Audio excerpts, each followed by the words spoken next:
I graduated college 3 months ago, and it already felt like a lifetime. The ceremony had been small and awkward. My parents hadn't flown in. I stood there alone, clutching a piece of paper that had cost me nearly $70,000, wondering how it was supposed to fix anything. The degree was useless. Communications, some vague, frilly word that had sounded smart when I was 19 and sounded absolutely idiotic now. Every interview ended with a half apology about experience requirements or budget freezes. I finally landed something entry level in the city, but the pay barely scratched minimum wage. I had enough in my checking account for a single tank of gas and maybe 2 decent meals. My savings, what little I had hoarded through part-time jobs during college, disappeared faster than I could even feel it leaving. The car became my home. I had been sleeping in the back seat for the past week, folded up awkwardly across cracked faux leather that stuck to my skin every morning. I showered at the gym. I kept my interview clothes folded on the passenger seat to keep them from wrinkling too badly.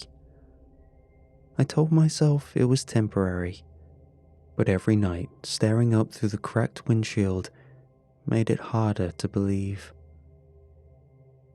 The affordable apartments I could reach were 2 hours away by bus from my job, if the bus even arrived on time. 2 hours each way, 4 hours of my life every single day wasted before I even clocked in. My body already ached by the time I finished my shifts, and the thought of sitting stiff and sweaty in a plastic seat while the city crawled past the windows crushed whatever energy I had left. There was another option. A building 10 minutes from work, tucked between a broken laundromat and an abandoned pizza shop. Dirt cheap, less than half the rent of the units across the river. The photos online made the place look rough, but at that point, I would have slept in a closet if it meant a roof and a locked door. I barely hesitated. Pride was for people who had choices. I signed up for a viewing the next morning. The landlord met me out front, a thin man with nervous hands and a sweat-damp collar. He looked at me the same way somebody might look at a problem they could not avoid. His greeting was short, almost mumbled.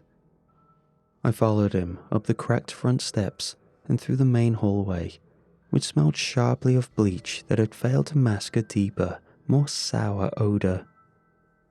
Every door we passed seemed slightly off its hinges, and there were dark patches on the ceiling that looked suspiciously fresh.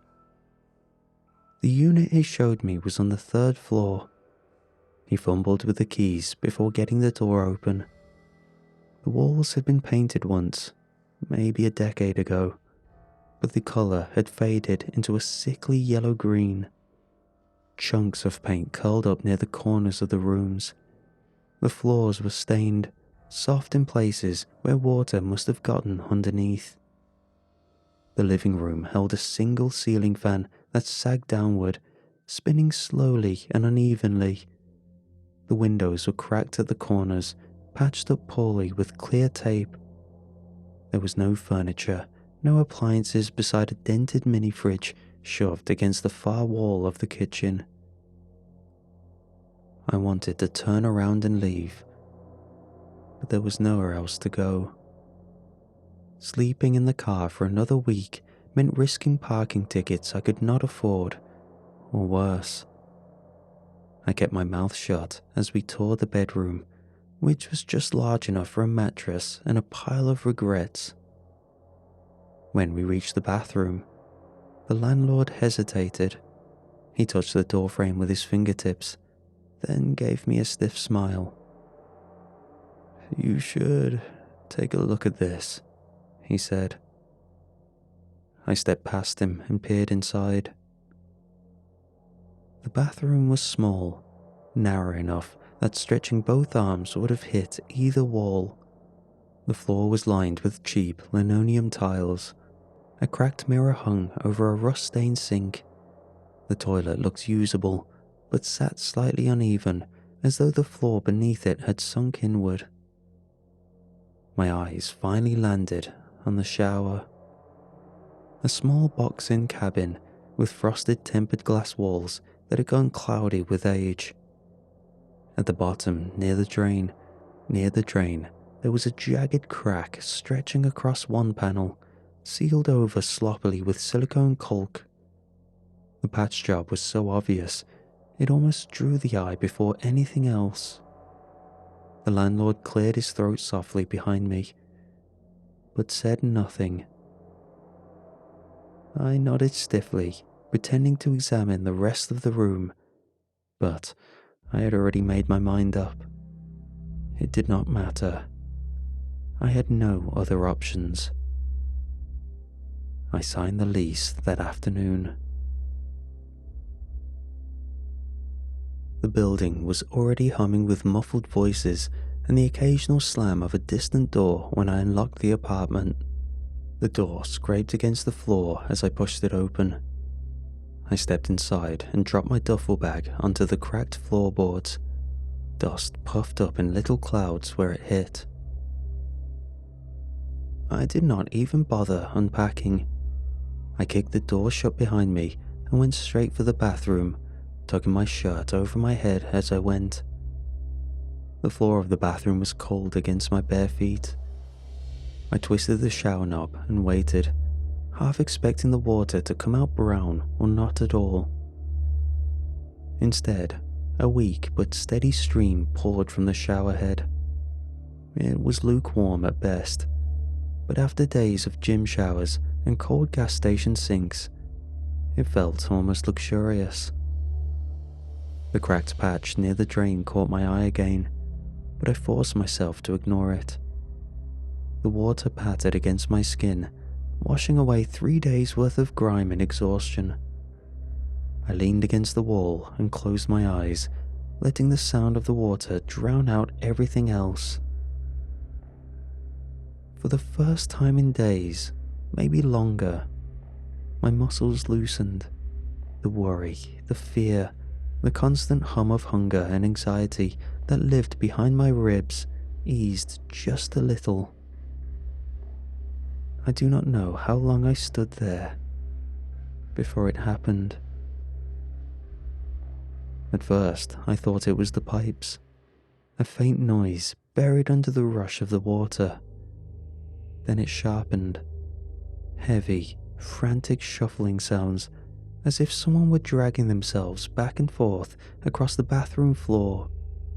Behind that, rising up in broken waves, came the unmistakable sound of screaming, faint but filled with a raw, ragged panic. My eyes snapped open. I stumbled backward, slamming my shoulder into the wall of the shower cabin. The sound stopped instantly, cut off mid-scream. All I could hear was the water splashing against the plastic floor and the frantic pounding of my own heart. There was nothing now. No shadow moving under the crack of the door, no handle rattling, no shape looming in the steamed-up mirror across the room as I'd feared. It took a full minute before I managed to breathe properly again. I wiped the water from my face and gave a short, humorless laugh. It had to be stress, sleep deprivation, maybe something I had read online was playing tricks on my brain. I remembered a Reddit thread buried deep in a horror subreddit where people talked about hearing strange noises if they closed their eyes too long in the shower. Still, it made more sense than anything else. I finished rinsing off as quickly as I could. I dressed and crawled onto the bare mattress I had dragged into the bedroom. The ceiling fan creaked and shuddered with every rotation. Sleep came slowly, weighed down by a knot of unease I could not shake loose. The next day at work was worse than anything that had come before. My boss, a red-faced man with a voice like a broken radio, found new ways to humiliate me. Every mistake, every missed memo, every delayed email was met with a fresh round of public berating. I spent the whole day swallowing my words and smiling through clenched teeth. By the time my shift ended, I was barely upright. My feet ached, my spine felt as if it had been compressed into half its size. My head pounded with the dull pressure of a migraine creeping in. I needed a shower. I needed to scrub away the stink of the day before it soaked into my skin. My body moved on autopilot. I peeled off my work clothes, tossed them into a sad heap in the corner, and stepped into the bathroom. The shower groaned when I turned the knob. The lukewarm water drizzled out, and I stepped in, letting the spray hit my face and chest. I closed my eyes. The screaming hit almost immediately. It clawed at my ears, shuffling, heavy, dragging footsteps just beyond the shower door. Before I could even react, a loud thud echoed through the tiny bathroom. It was as loud as what I'd imagine a grenade going off is like. I jerked my head up, soap burning into my eyes. Blinking against the sting, I saw my shampoo bottle lying on the floor of the cabin, spinning slightly as it leaked bright blue. My heart pounded. I wrenched the door open and stepped out into the bathroom, dripping water everywhere, searching for something, anything. I stood there for a long moment, breathing so hard my vision blurred around the edges. There had to be an explanation. So, I decided to check. I started with the apartment upstairs. If someone was messing around up there, making noise, it would explain everything. I trudged up the narrow staircase, the carpet crunching. I knocked, waited, knocked again. The hallway lights flickered weakly overhead. No answer. I knocked louder. My hand stung with the effort. Still nothing. A door downstairs creaked open. I headed back downstairs and saw a woman poking her head out. White hair pulled into a messy bun, glasses perched low on her nose. She looked at me with a curious tilt of her head. "You looking for someone, dear?" she asked. I cleared my throat, suddenly feeling foolish. "Yeah, sorry to bother you. Just trying to figure out if anyone lives right above me. I thought maybe there was some noise coming from that unit." She smiled, a soft, patient smile that made her look even older. "Nobody's been up there in months. Empty. You must have heard something else." I nodded, feeling heat rise into my face. She introduced herself, said her name was Mrs. Cartwright. She lived across the hall from me. She mentioned her grandkids used to visit, but they had moved away recently, and now it was just her.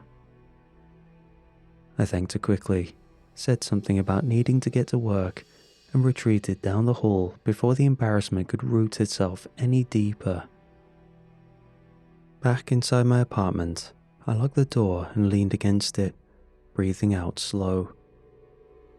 If the place upstairs was empty, and if the place next to mine housed an elderly woman who needed help carrying her groceries, then who had been making those noises? I chewed on it for the rest of the day. Even at work the next day, while my boss barked orders and slammed drawers, the thought gnawed at me from underneath. By the time I got home, I decided to test it.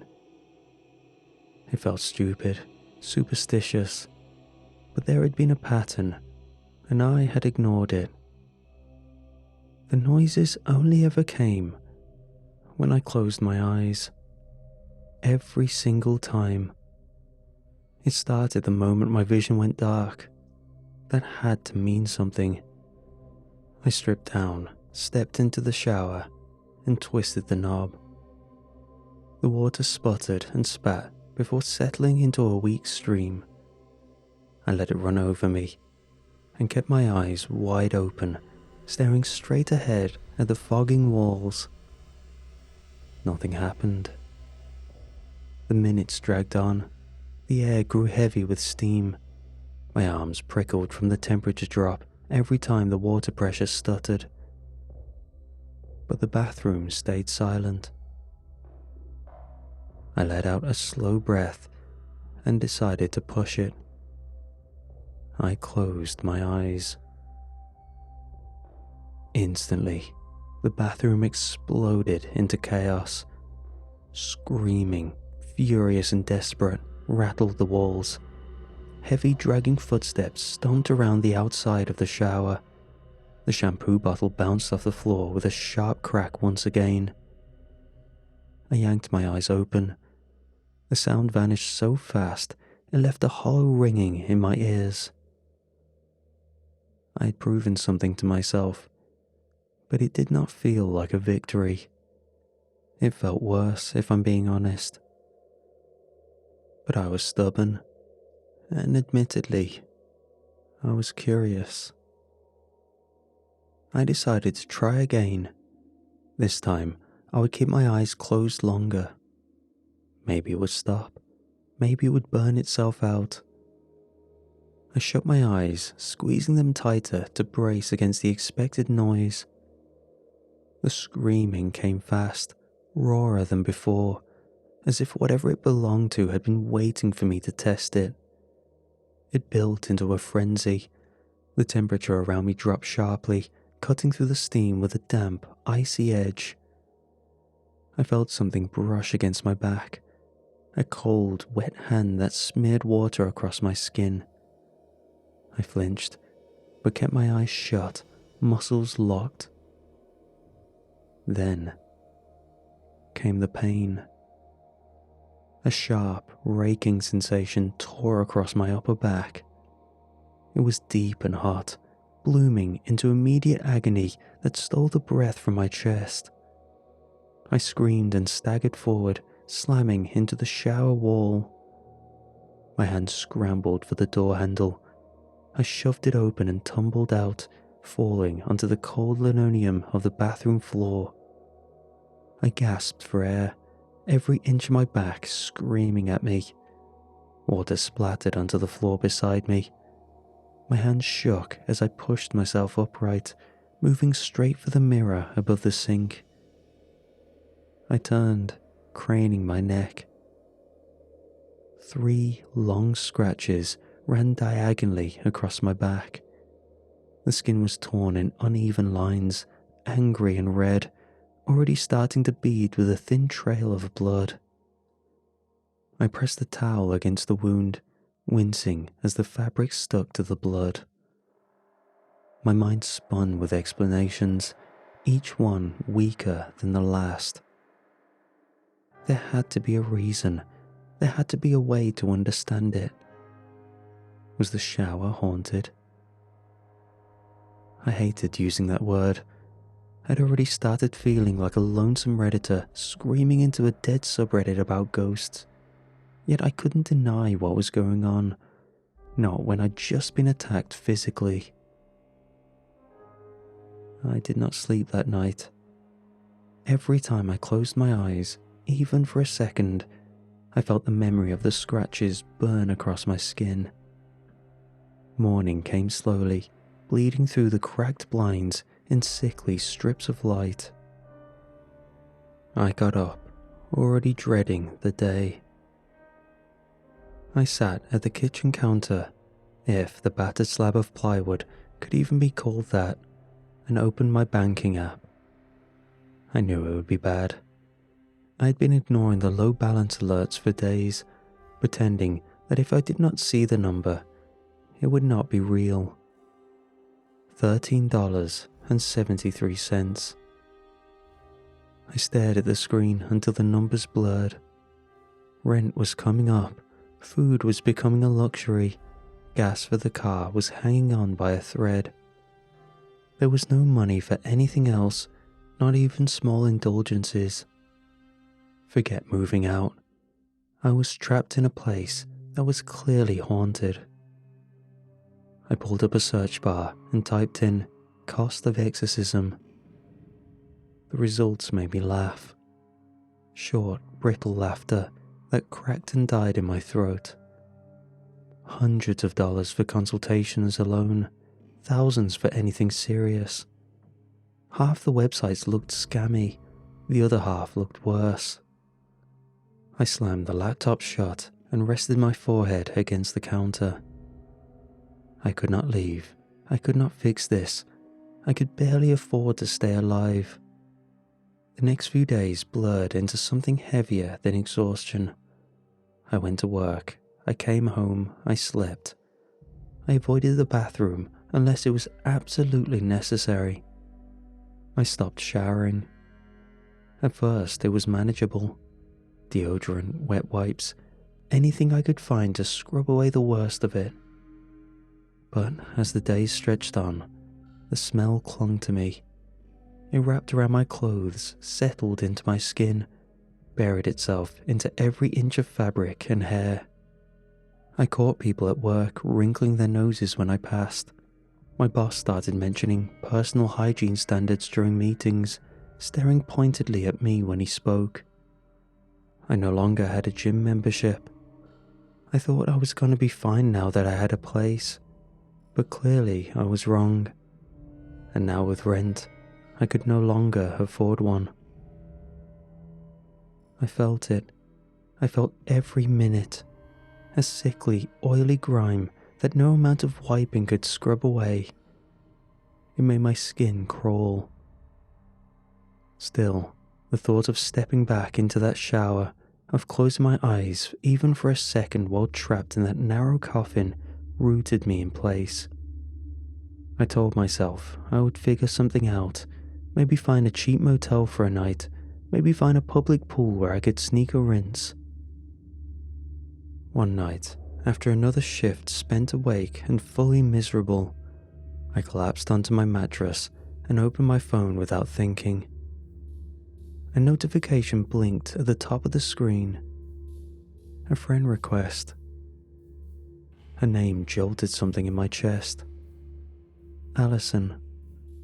We had shared 2 classes during my second year of college. We had laughed over terrible group projects and late-night coffee runs. We had made promises to keep in touch after graduation. I hesitated, thumb hovering over the screen. Then, I accepted. The messages came fast. "Hey, long time no see. How have you been? What are you up to these days?" I lied, said work was keeping me busy. I said the city was treating me well. Before I could second guess it, she asked if I wanted to grab a drink sometime, catch up properly. She would be in my part of town over the weekend. I stared at the message, heart hammering. I thought about the shirt tucked in the back of my chair with dried sweat. I thought about the sour, greasy smell that clung to me so stubbornly I could barely smell anything else. I did not have a choice. If I showed up like this, I would be dead in the water before the night even started. I needed a shower. I needed to step into that cursed, rotting shower. I tossed my phone onto the mattress and stared up at the ceiling, counting the slow, uneven rotations of the ceiling fan until I could convince myself to stand. I peeled off my clothes, feeling my stomach twist into knots. Every step toward the bathroom door felt heavier.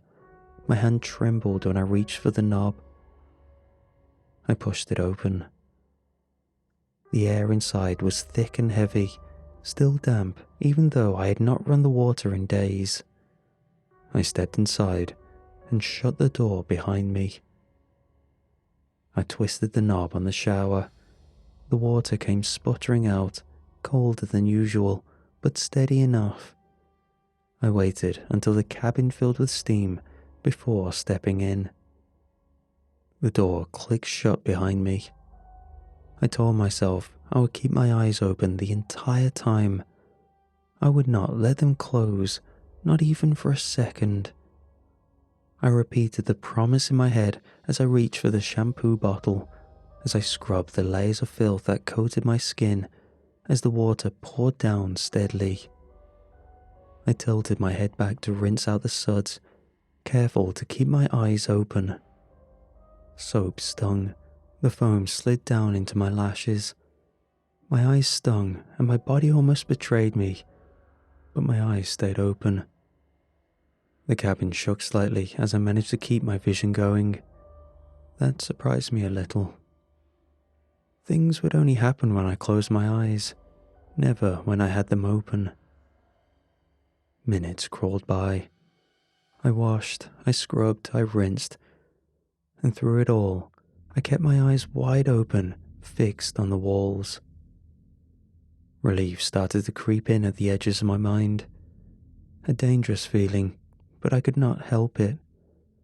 I was almost done. I could towel off, get dressed, leave this nightmare behind me. I reached for the faucet to shut the water off, and suddenly, the pressure in the shower changed.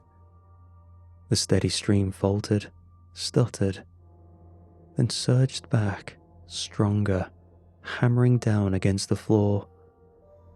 Something shifted in the air. The temperature dropped hard enough to suck the breath from my chest. A scream erupted from all around me. It sounded furious and almost sad. The walls around the shower shuddered, vibrating so hard I thought they would tear themselves apart. Was this thing mad that I kept my eyes open the entire time? The floor underneath my feet jumped and twisted. Bottles shot off the shelves, slamming into walls and the floor with heavy, wet cracks. Something dense and heavy banged against the outside of the shower door over and over again, loud enough that the entire cabin shook under the force. Ice-cold water was getting into my eyes, blurring my vision. The drain beneath me gurgled, heaving upward instead of pulling the water down. Thick clumps of hair, long and matted, with something black and sticky, twisted free and floated up toward the surface. Small, jagged objects bobbed up alongside it.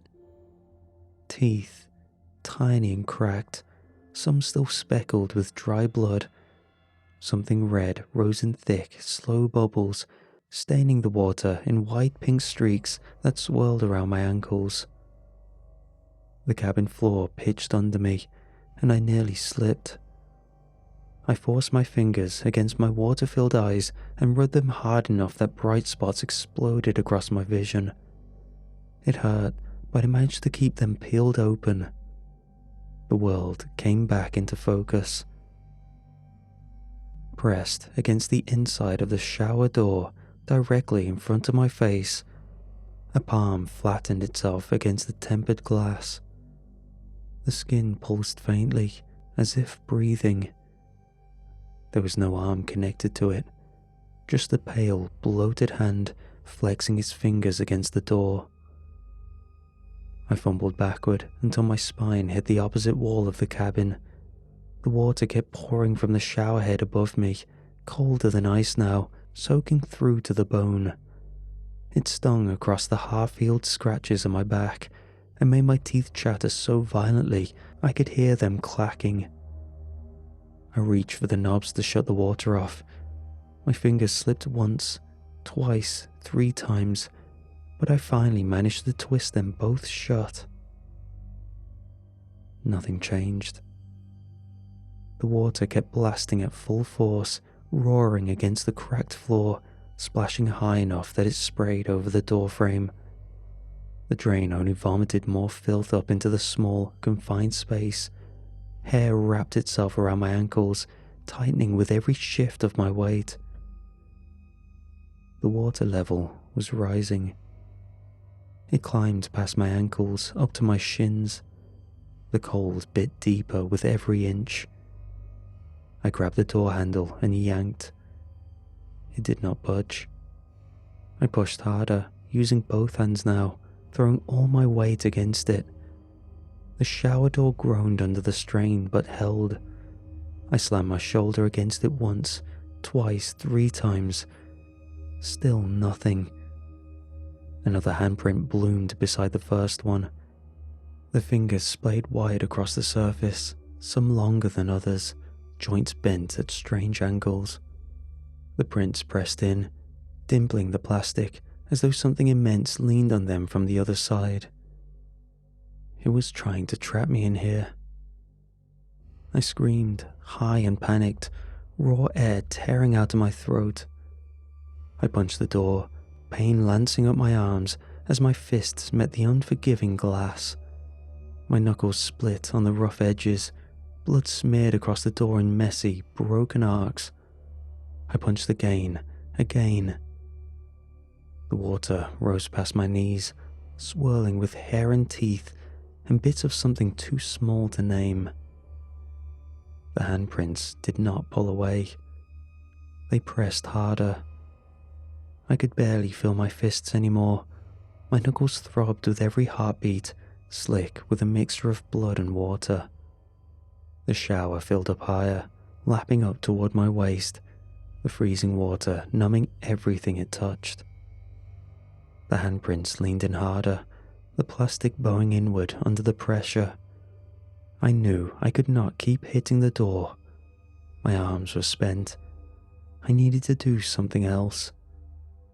I braced against the wall of the cabin, sucking in a breath so cold it burned the back of my throat.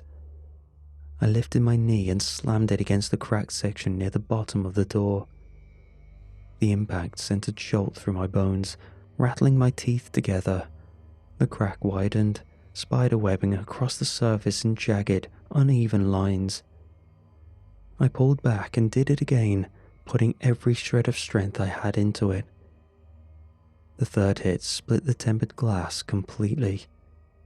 The pressure of the water burst the door outward with a violent pop, sending a tidal wave crashing across the bathroom floor. I was carried with it, thrown against the base of the sink. My head cracked hard against the cabinet, and for a second the world spun into dizzying, colourless shapes. I crawled backward on shaking hands and knees, slipping across the flooded linoleum, gasping for air. My body shuddered uncontrollably, soaked through to the bone, every muscle twisted up tight with fear and cold. The bathroom lights flickered overhead. Somewhere behind me, the water sputtered to a stop from a broken shower, the last of the water pouring across the floor in steady, unstoppable waves. I pressed myself into the corner, panting, watching the shattered door swing uselessly on its broken hinge. When I finally stood, my knees buckled. I grabbed the door frame for support and staggered into the main room, leaving a trail of wet footprints behind me. I did not step back into that bathroom again. The next morning, I made a decision. It was not a proud one. It was not a brave one. It was what I had to do. I knocked on Mrs. Cartwright's door, standing awkwardly in clothes that smelled faintly of panic. She answered quickly, a knitted shawl wrapped around her narrow shoulders. Her face softened when she saw me. I asked if she needed any help around the house. Grocery runs, heavy lifting, anything at all. I told her I would be happy to do it. I told her it was no trouble. She smiled, a real smile, the sort of smile that lit up her whole face, and said she could use a hand now and then. I mentioned, as casually as I could, that my shower was broken. I asked if she would mind letting me use hers once or twice a week until I could get it fixed. She agreed without hesitation. From then on, I spent as little time in my own bathroom as possible. I brushed my teeth at the kitchen sink. I used the bathroom only when I absolutely had to. Luckily, the date went well. Alison did not seem to notice the faint stiffness in my posture. I returned home and decided to hang up curtains just past the kitchen sink so I wouldn't have to look at the shower anymore. I don't know what to tell my landlord about the damage, but he'd have to deal with it. I'm sure he knew the place was like this, and he never decided to tell me. So I won't tell him either.